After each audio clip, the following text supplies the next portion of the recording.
Sa ngalan ng Ama, at ng Anak, at ng Diyos Espiritu Santo. Amen. Marami na ang kasong pagpatay sa bayang San Lorenzo. Tumataas na ang bilang ng naitalang pinatay at tinabos sa bayang ngayon. Antonio, ikaw na bahalang tumugis kung sino siya. Susunod, Kapitan.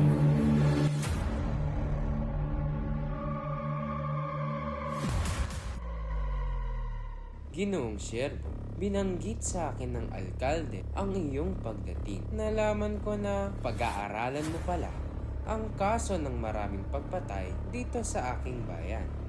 Bakit hindi tayo mag-call at yung pag-usapan kung paano kita matutulungan? Dito ka muna maaaring manatili habang ikaw ay nag-iimbestiga, Ginoong Antonio. Sana ay maging mabuti ang inyong investigasyon sa kasong ito.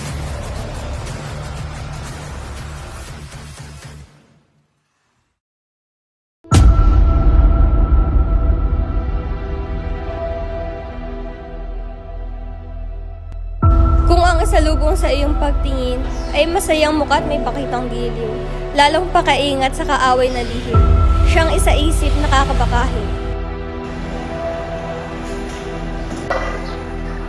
Anong ibig mong sabihin?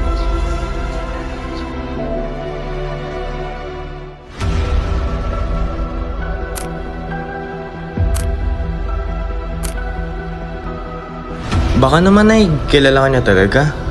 Malay mo, ang mga tao sa paligid mo pala ang totoong pumatay sa mga biktima.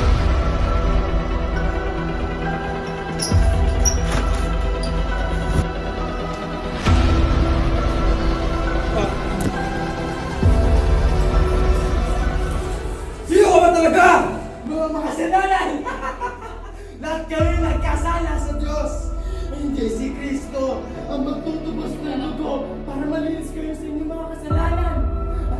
Sa ngalan ni Kristo, ako ang magtutubos ng inyong sariling dugo para malinis kayo sa inyong mga kasalanan.